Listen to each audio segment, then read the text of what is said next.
No, not now. That sounds like it's gonna cost you.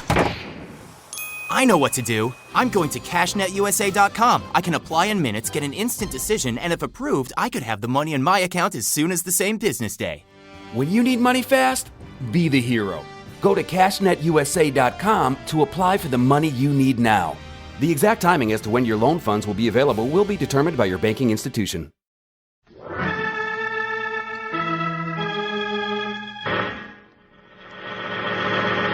From New York City, the makers of Clipper Craft Clothes for Men and 1,036 leading retail stores from coast to coast present the world's most famous detective, Sherlock Holmes.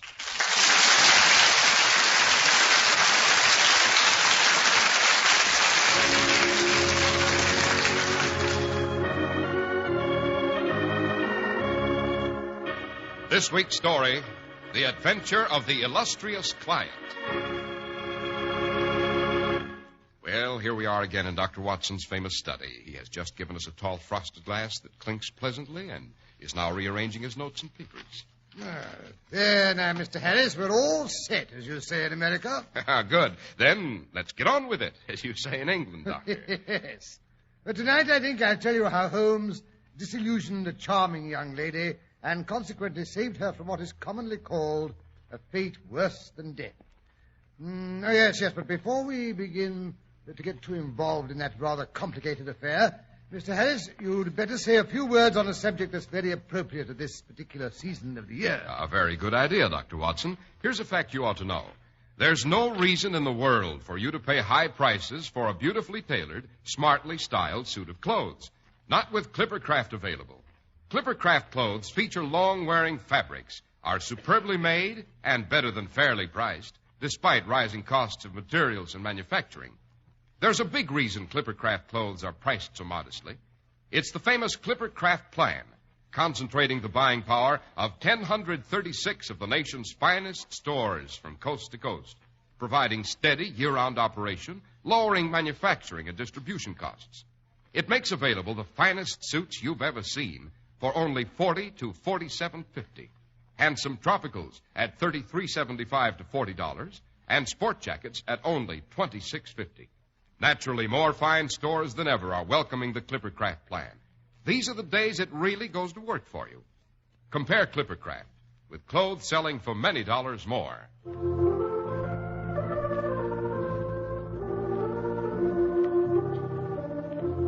And now, back to the young lady who is about to be rescued by Mr. Sherlock Holmes, no less. Right. It was September the 3rd, 1903. A few years after my marriage, if you remember. Well, I dropped around to Baker Street in the middle of the afternoon. There was Holmes lying on the sofa, pipe in hand, a piece of letter paper dangling from his long, lean fingers. But the thing that surprised me most was the appearance of the room itself.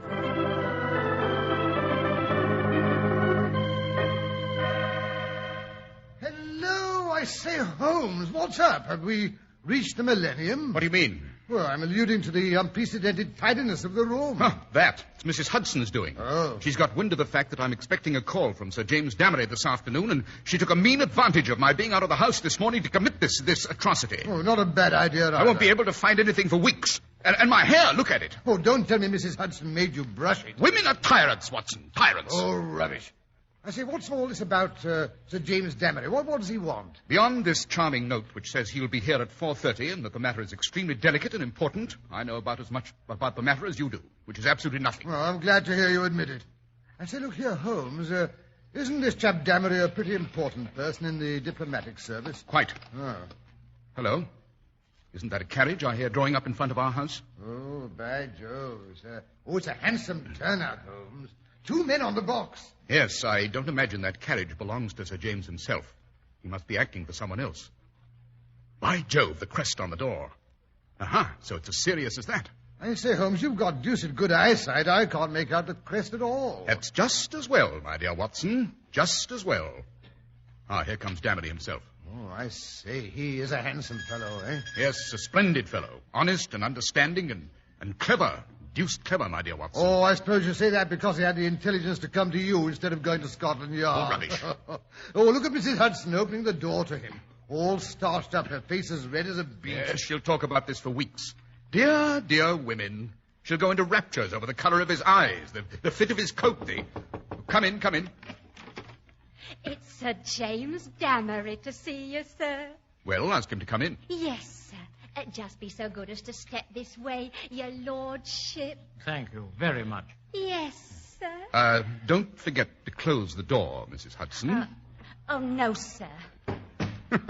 You've created quite a little flutter in our household, Sir James, as you can see. It's so good of you to see me, Mr. Holmes, and... Oh, this, I take it, is Dr. Watson. I hope to find you here. Delighted to make your acquaintance, my dear doctor. The pleasure's mine, I'm sure. Won't you sit down, sir? Thank you. Dr. Watson's collaboration may be vital, Mr. Holmes, for we are dealing on this occasion with a violent and ruthless man. I may safely say there is no more dangerous man in Europe. I have outwitted several opponents to whom that flattering term has been applied. Who is this paragon, Sir James?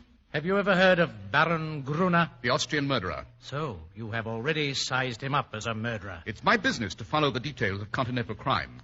I'm as sure that he killed his wife at the time of the so-called accident at Flugen Pass as if I'd seen him do it. Yes. I knew also that he'd come to England and was convinced that sooner or later he'd find some work to do. Then you sympathize with the client in whose interest I'm acting. Yes. And I guessed you were only an intermediary. Who's the principal? Mr. Holmes, I must beg you not to press that question. It is important that his honored name should not be dragged into the matter. I'm accustomed to have mystery at one end of my cases, Sir James, but not at both. I fear I must decline. May I at least lay the facts of the case before you? By all means. You have no doubt heard of General de Merville? Oh, de Merville, the Iron General of Khyber fame, the old bulldog. Why, I remember the great day of... Watson, don't interrupt. Oh, very well. Well, the old bulldog has a daughter, Violet de Merville, young, rich, and beautiful. It is this daughter, this lovely, innocent girl whom we are endeavoring to save from that fiend Gruner. He has some hold over her? She's in love with him, Mr. Holmes. At least she thinks she has a mad infatuation. She's obsessed by the man and proposes to marry him next month. Well, there's very little her family can do as she is of age and has a will of iron. Oh, her father's daughter, eh? Watson. Oh, sorry. Does she know about the Austrian episode? The rascal has told her every unsavory public scandal of his past life. Foolhardy, eh, Holmes? Always in such a way as to make himself out to be an innocent martyr. Cunning devil. But surely, Sir James, you've let out the name of your client. It must be General de Merville. I could deceive you, Mr. Holmes, by saying so. My dear Damery, it takes more than that to deceive me. Yes, I suppose so. Let us say, then, that my client is an old friend who has known the General intimately for years and has taken a paternal interest in the girl since she wore short frocks. It was his suggestion that you should be called in. Very flattering. Your problem interests me, Sir James. I'm prepared to look into it. Excellent. In case of developments, you can reach me at the Carlton Club. And the Baron's address? Vernon Lodge near Kingston. It's a large house. He has been fortunate in some shady speculations and is a rich man, worse luck. Yes, that makes him all the more dangerous as an antagonist. Can you give me any further information about him, his personal habits, I mean? He has expensive tastes. A horse fancier, plays polo, collects books, women. And is a recognized authority on Chinese pottery, has even written a book on the subject. Chinese pottery, a complex mind like most great criminals. Well, Sir James, you will inform your client that I am undertaking the case of the Baron Gruner. I am exceedingly grateful, Mr. Holmes. Not at all. Well, good luck, gentlemen, and good afternoon. Good afternoon. Oh, dear me, this is a delicate situation, eh? Well, Watson, any news? Well, I should think you'd better see the young lady herself. De Merville's daughter? No. That's more or less of a last resort. No young woman in love is ever very reasonable. And Violet has her father's determination in all probability. No, first of all, I think I shall consult Shinwell Johnson. Shinwell Johnson? Who's he? Well, suppose we meet for lunch tomorrow at Simpson's. I'll ask him to drop around with any information he's been able to pick up. Don't disappoint me, Watson. Oh, no. I think I may be able to introduce you to a colorful personality. Oh, I'll be there, never fear.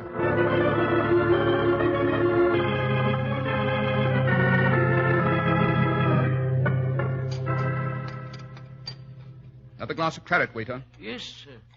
Well, Watson, Johnson's on the prowl. He may pick up some garbage in the dark recesses of the underworld. But it's down there that we must look for Baron Gruner's secrets. Yes, but who's this Shinwell Johnson fellow? An ex-convict whom I've succeeded in reforming. Served 2 terms at Parkhurst. Oh. Consequently, he has the entree to every nightclub, doss house, and gambling den in town. An ideal agent for gaining information, Watson. Yes, but if Miss Violet's not affected by what she already knows, Why should any discovery of Mr. Johnson's change her mind? Who knows, Watson? Woman's heart and mind are insoluble puzzles to the male. Murder might be condoned or explained, and yet some smaller offense might rankle. As Baron Gruner remarked this morning, you can't... So you've seen him? Well, to be sure, didn't I tell you? No. Oh, dear me, how careless of me. I always like to meet my adversary eye to eye and find out for myself the stuff that he's made of. But didn't he recognize you? Naturally, I sent in my card. Oh, you are a character, Holmes. An excellent antagonist, this Baron Gruner. A real aristocrat of crime. Cool as ice. And as poisonous as a cobra.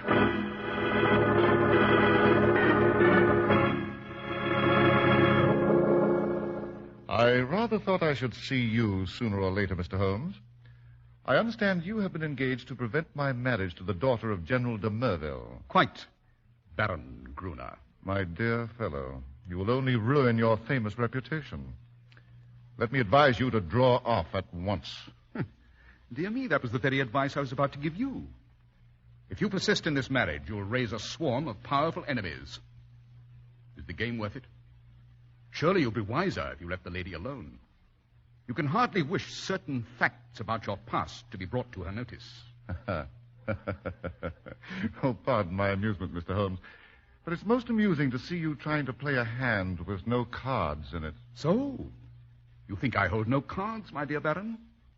Let me assure you I have several aces up my sleeve. Bluff, Mr. Holmes. Perhaps you don't realize that I hold the affection of this lady in spite of all the unhappy incidents of my past. I've also told her that certain wicked and designing persons, I hope you recognize yourself, would come to her and try to poison her mind against me. I also told her how to treat them. You've heard of post-hypnotic suggestion? If you call on Violet, you'll have an opportunity to see how it works. Dear little Violet. Such a delightful subject for hypnotism. The hypnotic spell can be broken, my friend. Only by a stronger personality. Oh, by the way, Mr. Holmes, did you know Lebrun, the French agent? I did. Do you know what happened to him? Yes, he was beaten and crippled for life. Quite true. Mr. Holmes, by a curious coincidence, he had been inquiring into my affairs only a week before. Don't do it, Mr. Holmes. It's not, lucky.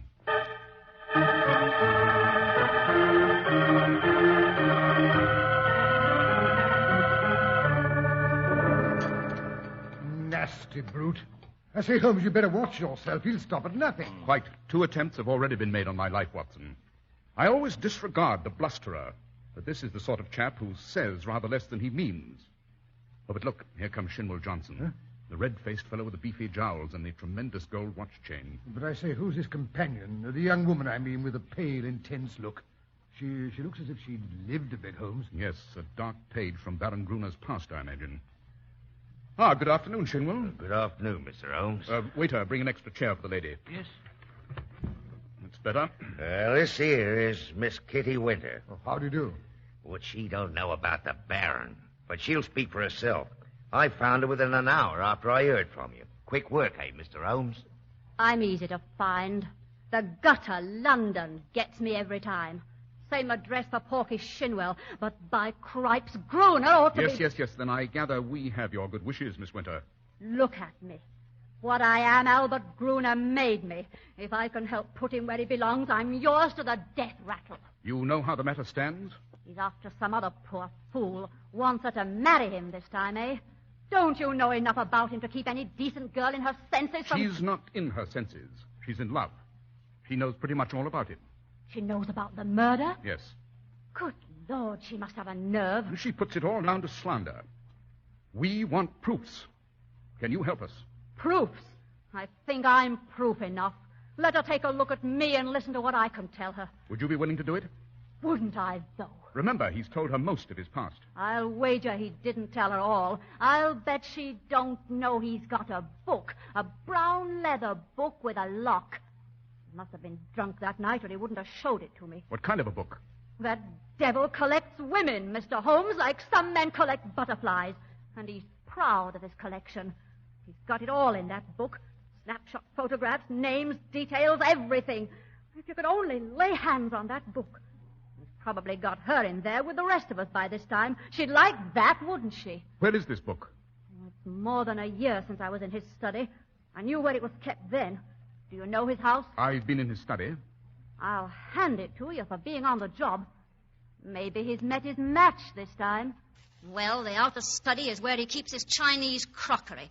A big glass cupboard between the windows. Then behind his desk is a door that leads to the inner study. It's in there that he keeps his papers and things. Well, isn't he afraid of burglars? Say what you like, he's no coward. He can look after himself. Besides, there's a burglar alarm at night. I see. If we could get into that study, Miss Winter, do you think you could show us where that book's hidden? Sure. Oh, but look here, Holmes, you can't go breaking into a strange house. It's against the law. Quite, and I wouldn't dream of doing it, except as a last resort. But come along, Miss Winter. We'll see how far our legal efforts get us before we turn to other tactics. What do you mean? Suppose we just drop in on Miss de Merville for a little chat.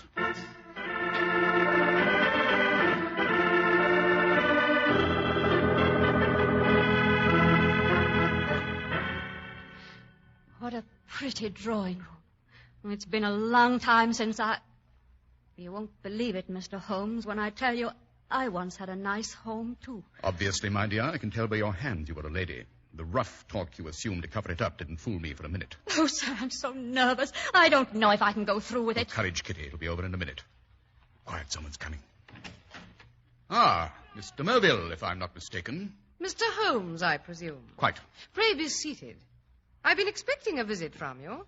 You have called, as I understand, to malign my fiancé, Baron Gruner. It's only fair to warn you, Mr. Holmes, that you're wasting your time. Nothing you can say will have the slightest effect on my mind. My dear young woman, I wonder if you realize what it means to be married to a murderer. And worse. His reputation will bar you from decent society in any civilized country. How can a woman of your upbringing consent to... Mr. Holmes, I'm aware that my fiancé has had a stormy life, in which he has incurred bitter hatreds. You are only the last of a series to slander him. Don't think that I don't know your motive. You're a paid agent who would have been equally willing to act for the Baron if he'd consented to pay your price, but he refused. Oh, really, Miss de Merville? Moreover, Mr. Holmes, I am not clear why you should bring this person into my drawing room. I haven't the slightest notion who she is. No? Well, I'll tell you who I am. I'm his last victim. He'll kill you, that's what he'll do. It may be a broken back or a broken heart, but he'll break you one way or the other. I don't need your protection, thank you. Oh, it's not for love of you I'm speaking. I don't give a tinker's curse if you live or die. It's because I hate him, do you hear? And you needn't look at me like that. God knows you may be lower than I am before you're through. Let me say once for all that I'm aware of 3 passages in my fiancé's life when he became entangled with designing women. 3 passages? 3 passages, she says. Oh, you fool. You fool. Wait till you see that book.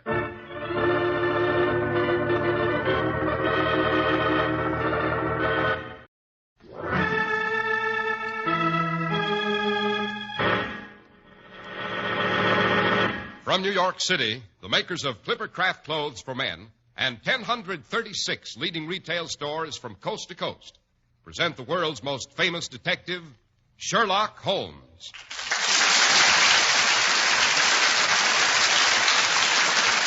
Clippercraft Plan, the plan that concentrates the buying power of 1,036 of the nation's finest stores from coast to coast, and that's why you can buy luxurious long-wearing fabrics in Clippercraft suits for only $40 to $47.50, fine tropicals at $33.75 to $40, and sport jackets for only $26.50. Ask any of the millions of men who wear Clippercraft clothes. For selling expensive clothes at inexpensive low prices at the nation's finest stores is the great big idea behind the Clippercraft Plan. That's why men who know insist on Clippercraft clothes. So be sure to visit the Clippercraft store in your city. These leading stores in the metropolitan area are proud to add their names to Clippercraft in your suits, top coats, sport jackets, and tropicals. In Manhattan, John Wanamaker Men's Stores, Broadway at 8th and 67 Liberty Street. Saks 34th, Broadway at 34th. In Brooklyn, Abraham and Strauss. In Newark, New Jersey, Boulevard Men's Shop, Kresge, Newark. And in Jamaica, the B&B Clothes Shop, 16408 Jamaica Avenue. Now to return to our adventure. In front of Sherlock Holmes' lodgings at 221B Baker Street, we find an excited crowd of people. I say, have you heard the news, This is where he lives, the poor man. Oh, the poor man. Look at the papers. Murderous attack on Sherlock Holmes. They've murdered him? Do you hear that? They've murdered him. It's an outrage. A man's not safe in the streets anymore. But how did it happen? 2 ruffians outside the Cafe Regal. They beat him with sticks. He was picked up for dead. Oh, he's dead. Isn't that dreadful? Sherlock Holmes is dead. Let me through, I say. I'm a doctor. Oh, he's a doctor. Out Let of the him way, through. please, He's will a you? doctor. Oh, confounded, the bell won't ring. What? Oh, here you are at last, Dr. Watson. Praise be. Come in, come in. Yes, I've been out all afternoon, Mrs. Hudson. I've just got word. Is he badly hurt? Oh, sir, they brought him in here all bleeding. They had to have that surgeon fella, Oakshott. Oh, Sir Leslie Oakshott. Oh, then it is serious. Yes, sir. He's been taking stitches in him and giving him morphine. Do you think I can go up for a moment? Well, that Sir What's-his-name said as Mr. Holmes was to have absolute quiet. I had to stuff the doorbell on account of the newspaper fellows. Oh, yes, quite right. But Mr. Holmes kept saying he had to see you as soon as you came. So that surgeon fellow said, all right, but only for 10 minutes, mind. Oh, good. I'll go right up. Yes, sir. And let me know if he's wanting anything. Oh, this is terrible. Terrible. It's all the Baron's doing, of course. Wait till I lay my hands on Walk them. on tiptoe, Watson. This is not as bad as it seems. Oh, thank God for that. Of course it's that rascal who set them on. I'll go and thrash the hide off him if you say so. Good old Watson. No, it's not necessary. But there is something you can do for me. Anything at all. We haven't much time. I've just discovered the Baron is planning to elope to South America with Mr. Merville day after tomorrow. Must be losing his nerve. Well, what can we do in that short time? You are to spend the next 24 hours in an intensive study of Chinese pottery. Me? Chinese pottery? Holmes, you're delirious. Not at all. Hand me that little box from the mantelpiece. Which way? This one? Yes, that's right. Only open it for me, will you, Watson? These clumsy bandages. I don't want to run any risk of breaking it. Oh, I say. It's a beautiful little deep blue saucer wrapped in silk. That is the real eggshell pottery of the Ming dynasty. A complete set of it would be worth a king's ransom. The Baron would sell his soul for a set like that. Well, what am I to do with it? Here is your card. Oh, yes, but this says Dr. Hill Barton, 369 Half Moon Street. That is your name for tomorrow evening. You will call on Baron Gruner at 8:30. A note's already been set making the appointment and saying that you're bringing a specimen of an absolutely unique set of Ming china. You may as well be a medical man since you can play that part without duplicity. Don't want to put too much of a strain on your acting ability. No, now, look here, Holmes. Watson, you're not going to go back on me at a time like this. Well, no, of course not. But I say, what if he won't see me? He'll see you right enough. He has the collector's mania in its most acute form. The important thing is to cram up on Chinese pottery so you can carry on an intelligent conversation. Well, I'll do my best. Good. 8:30 tomorrow. Righto. Now, perhaps you'd better go. I'm afraid I feel a trifle weak.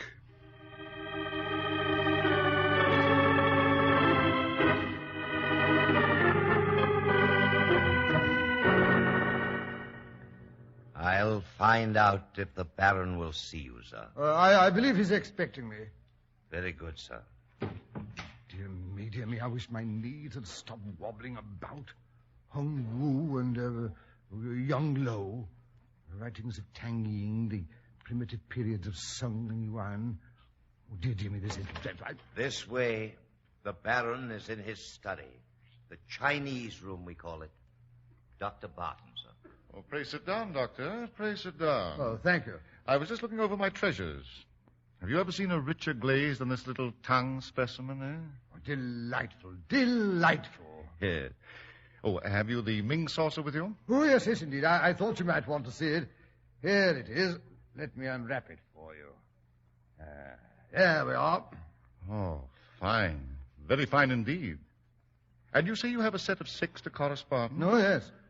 I only know of one in England to match this, and it is certainly not on the market. Would it be indiscreet, Dr. Barton, to ask how you obtained this? Well, does it really matter? You can see the piece is genuine. Oh, undoubtedly. But suppose I should discover later that you had no right to sell.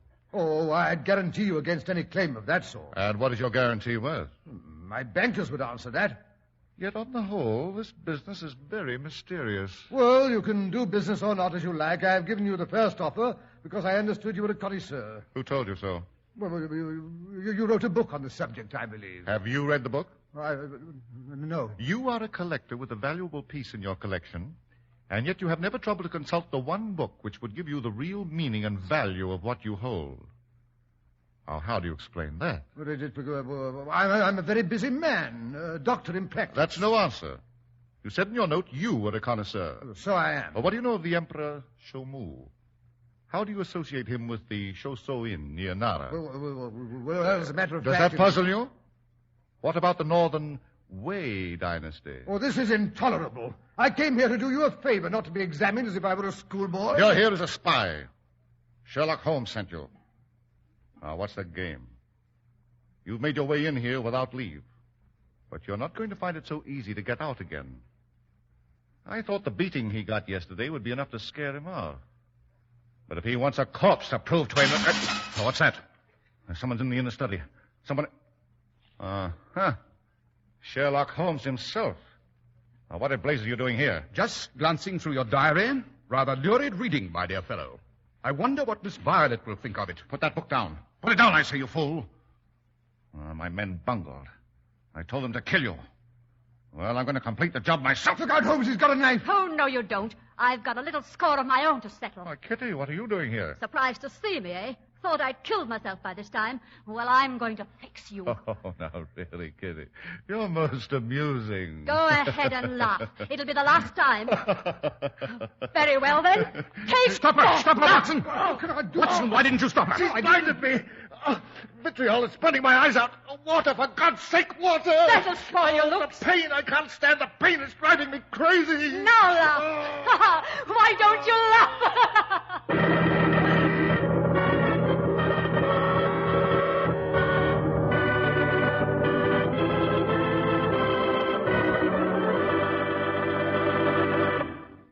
What a story, Doctor. And did Miss de Merville break off the engagement when she saw the Baron's love diary? Oh, dear me, yes. Sir James came and collected it and the little saucer of Ming china the afternoon after her encounter with Gruner. The diary was in the Baron's own handwriting. There was no way of getting around that. The wages of sin, my dear Mr. Harris, the wages of sin. Be sure your faults will find you out. Say, Doctor, apropos of nothing at all, was Mr. Holmes arrested for housebreaking? Now, what an idea. Well, there was some rumor about a prosecution, I believe, but when the purpose is good and the client sufficiently illustrious, even the rigid British law becomes human and elastic. Holmes is yet to stand in the dock. And the illustrious client, Doctor, did you ever find out who he was? Well, I could make a good guess.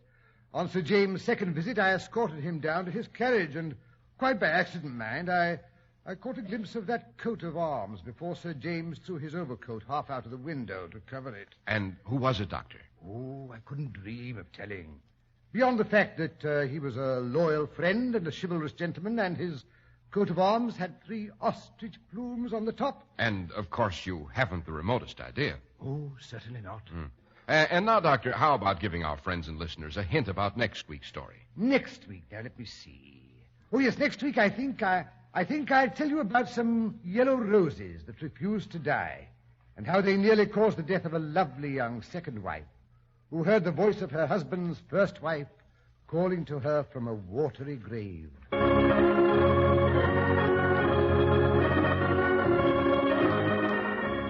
The makers of Clipper Craft Clothes and 1036 leading stores from coast to coast have brought you another in the new series of broadcasts featuring the world's most famous detective, Sherlock Holmes. Our stories are based upon the character Sherlock Holmes, created by Sir Arthur Conan Doyle. Sherlock Holmes is played by John Stanley, Dr. Watson by Alfred Shirley, and the dramatizations are by Edith Meiser. Sherlock Holmes is produced and directed by Basil Lochran, with special music by Albert Berman. If you don't know your Clippercraft dealer, write Clippercraft, 200 Fifth Avenue, New York City. Be sure to listen next week to Sherlock Holmes in The Case of the Ever-Blooming Roses.